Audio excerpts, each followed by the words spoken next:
And welcome to SanfordFlipMath. This is PreCalculus. We are working from the Demana Waits Foley Kennedy book, 4th and 5th edition. We have, as you already know, have crossed over into the land of trigonometry. And at last, this is some of my favorite stuff just because it's so applicable to life in the real world. It comes up all the time. It gives you ways to measure things that you can't otherwise measure or can't easily otherwise measure. So we need to kind of cover the groundwork again, make sure we know what we're talking about.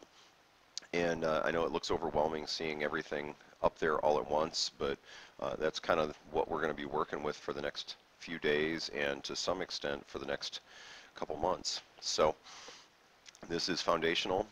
You can't avoid it. It's going to follow you, and you need to know it. Okay, so this is where we're at. So just probably worth noting that the trig ratios are really just ways to name specific ratios in a triangle. So in other words, if I'm talking from a position in the triangle of this angle, okay, and generally trig ratios are defined in terms of the acute angle, if we're in right triangles anyway, from one of the acute angles. And we're always talking about either the leg opposite, so this says opposite here, but when it says opposite, that opposite always means an opposite leg. When it says adjacent, that always means an adjacent leg, and adjacent, remember, just means next to. Opposite would be across from. And then the hypotenuse is always the longest side of the right triangle. It's also the side across from the right angle. Okay, so it's very critical that we, have a good handle on what this represents. So again, if we're talking about theta up here, and theta is just a Greek letter, there's nothing magical about it. It's kind of like Q or something. So theta, if theta's there, then across from theta would be opposite. Next to theta would be adjacent.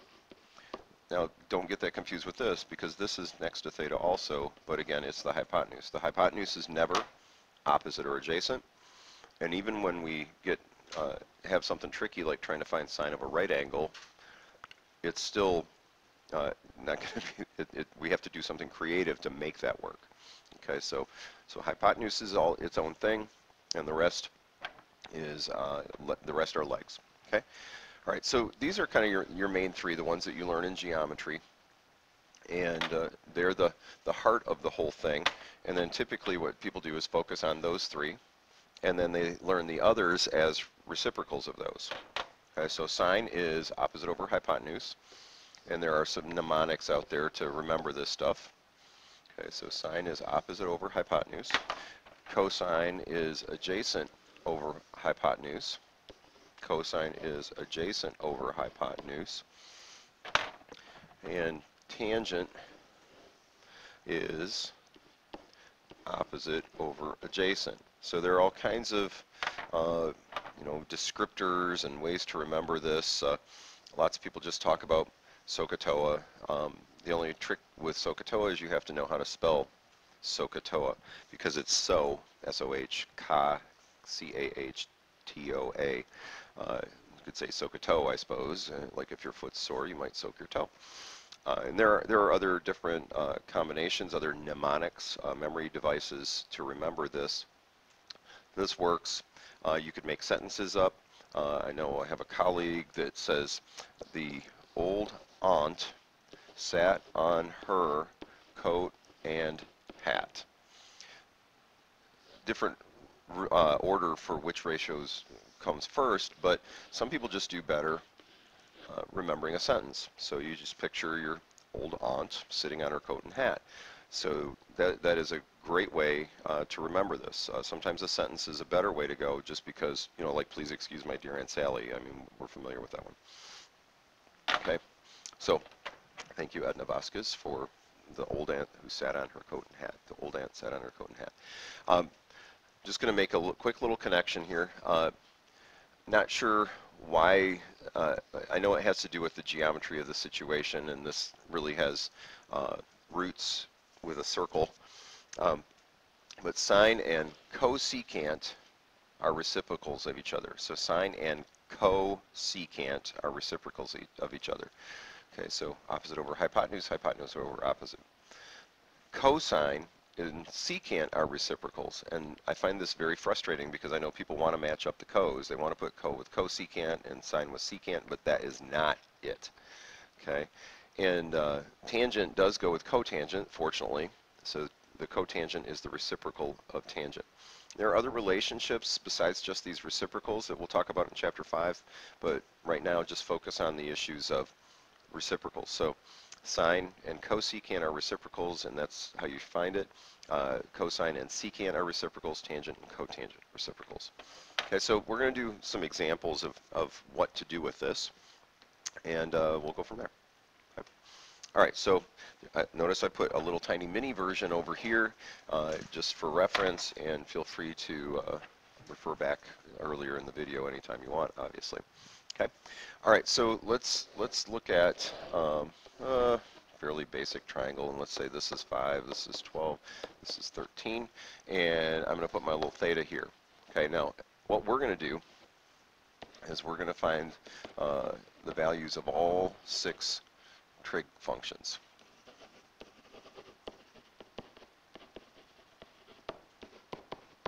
Okay, so in other words, we're going to find the sine of theta, cosine theta, tangent of theta. We're going to find cosecant of theta, secant theta, and cotangent of theta. Okay, and my recommendation would be that when you list them like this. And if you're going to put them in one column, then that's fine. Just put the cosecant underneath. You know, I personally think this is going to help you if you you know, help you remember the relationships. So put sine and cosecant next to each other. Put cosine and secant next to each other because they go together. Okay. So sine of theta. Well, here's theta up here. Sine is opposite. Okay. And again, remember we have this way to remember it. There are others. Okay, so pick your favorite mnemonic. I tend to stick with SOHCAHTOA because that's what most people go with. Okay. So sine is opposite. Okay, well, in fact, what I'll do is I'll write that out a little. Okay, so we're just going to say opposite over hypotenuse. So opposite of theta is 12, and hypotenuse is 13. Okay, so for this angle, this is the opposite, this is the hypotenuse, and this is adjacent. Okay, so I'm just following the rules now. Okay, while I'm here, cosecant is the reciprocal of that. So you can just flip it. How cool is that? It's like a bonus. You know, you get an extra one on the way. Okay, so cosine. Cosine is adjacent over hypotenuse. So adjacent to this angle, next to this angle, is 5, not 13. It's 5, because 13, remember, is the hypotenuse. So secant is the reciprocal of that. Tangent, then, would be opposite over adjacent. So across from theta is 12, and adjacent 5. Cotangent would be the reciprocal of that. Okay, that's it. All right, now obviously I gave you everything in this problem, so that was a little easier to work with. Let us do another.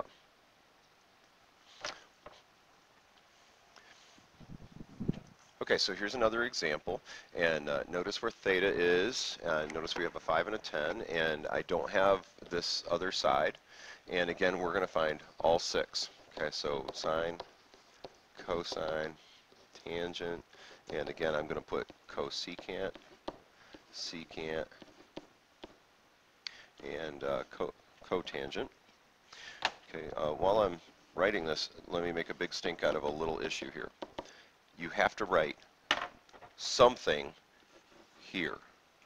Okay, so worth noting, you're never going to see something where it says like cosecant equals 1/2. Okay, or cosecant equals, you know, 3 over 2. It's not cosecant. It's cosecant of something.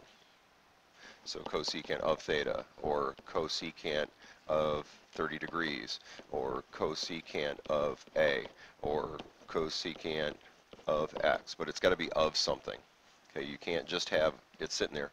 If you have a trig function sitting there without something in it, it's kind of like saying the square root equals 7. Well, the square root of what? 5 plus equals 7. 5 plus what? There needs to be something there. Okay, so same idea. It just needs to have something in there. Okay, all right, sorry, I keep going on. Log equals 6. Log of what? Okay, there has to be something there.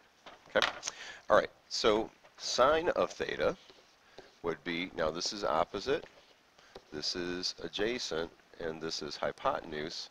Again, hypotenuse is across from the right angle. Adjacent is next to the angle, but not the hypotenuse. And opposite has to be across.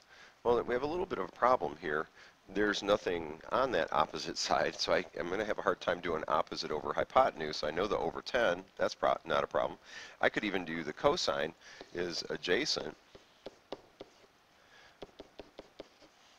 All right, so this is 2 over 1. But I can't do sine, so I need a way to find that opposite side. Well, shockingly enough, we got to take you back to, you guessed it, a squared plus b squared equals c squared, which is referred to as, that's right, Pythagorean theorem. And that's one of those things that it just follows you everywhere. Thank you, thank you, Pythagoras. Okay. All right, so leg squared plus, I don't know what that side was, squared equals 10 squared. If you want to call it A or B, that's fine. I prefer you would not call it C. 25 plus x squared. It's not C because it's not the hypotenuse. Subtracting 25. Now I need to do the square root of 75. Worth noting that it's technically plus or minus, but we're just talking about a triangle sitting here, so we're going to ignore the negative. And when you factor this down, it ends up 5 square root of 3. Okay, so opposite is 5 square root of 3. Well, I can put that right there. Okay, and as I reduce this, then that's the square root of 3 over 2. Cosecant then is going to be the reciprocal of that. So 2 over the square root of 3.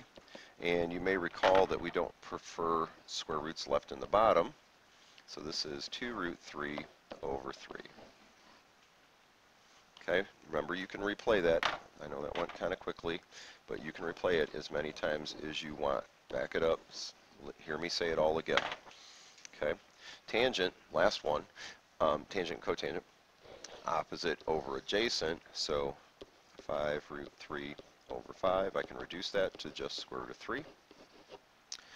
And then if I do the reciprocal of that, that's 1 over the square root of 3. Multiplying the top and bottom by the square root of 3. This is the square root of 3 over 3. Okay, so let me do a little bit of highlighting so you can find the answers.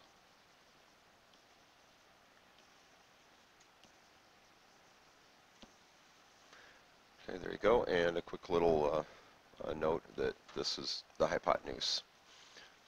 Or not the hypotenuse, I'm sorry, the missing side, the opposite side. Okay, let's do one more.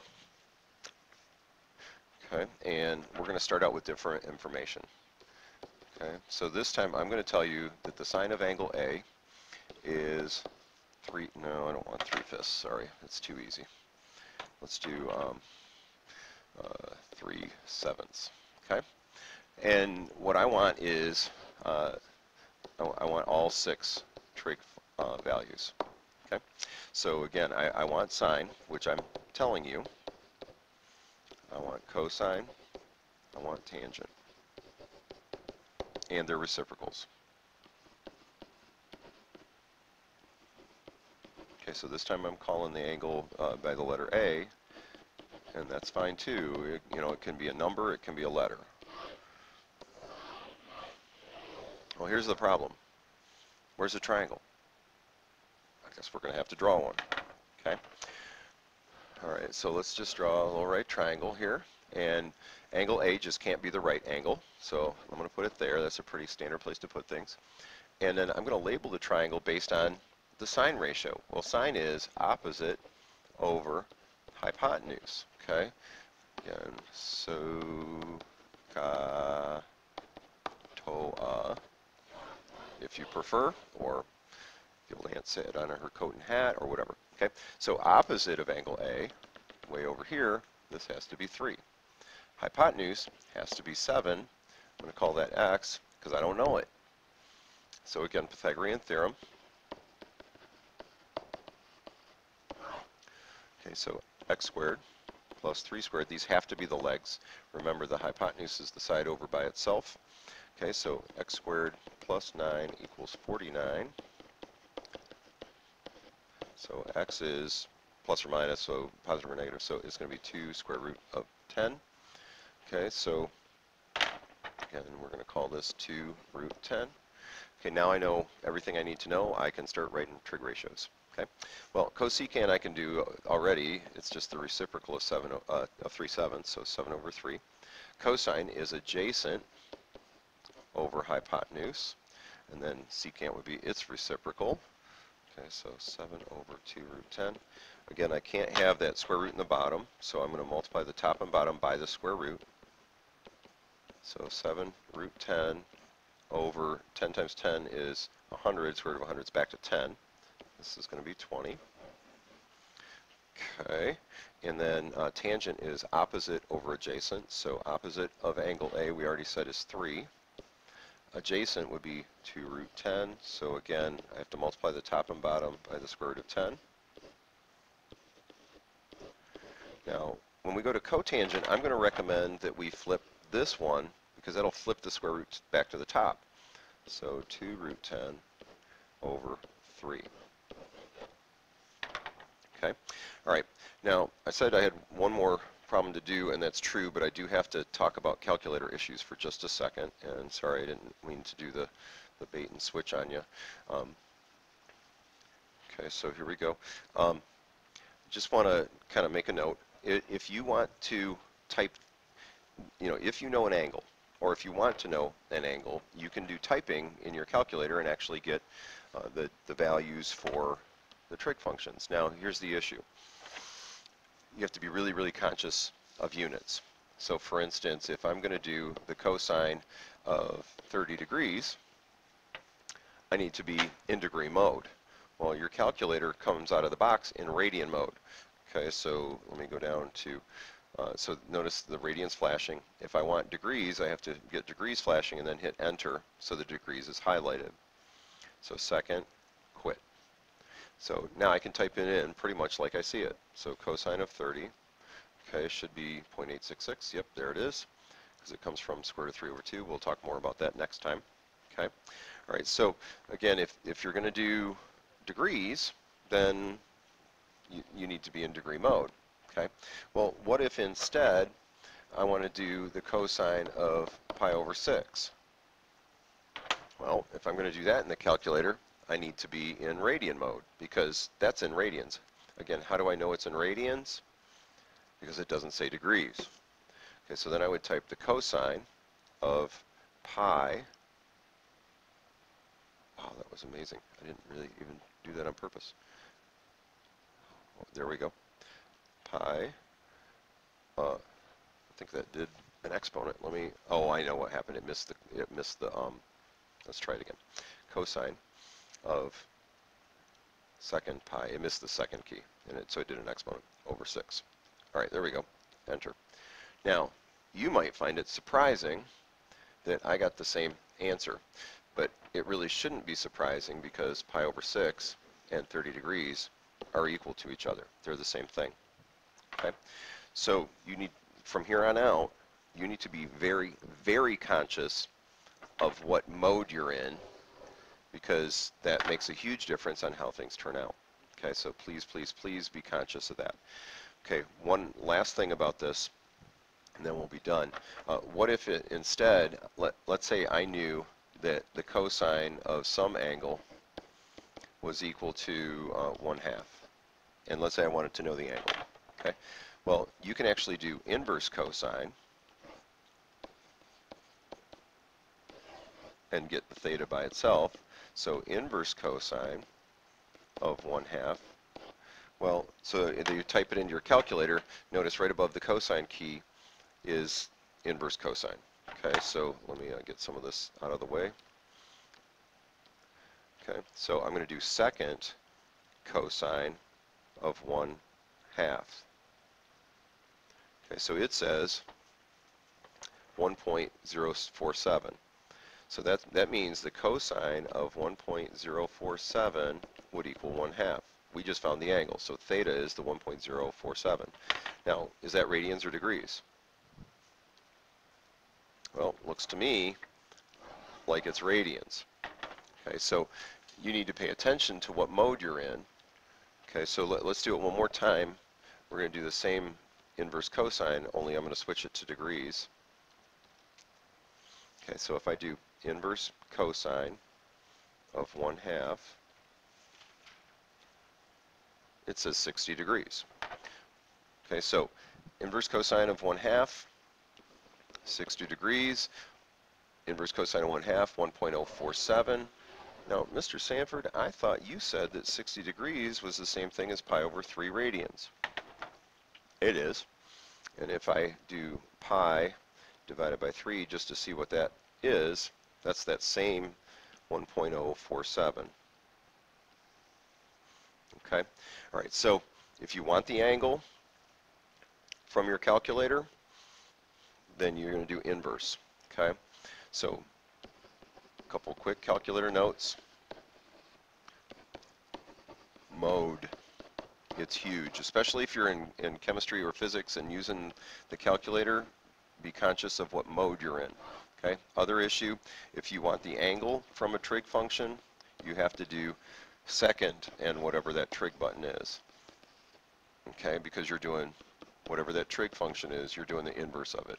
Okay? Now, one last little quick note.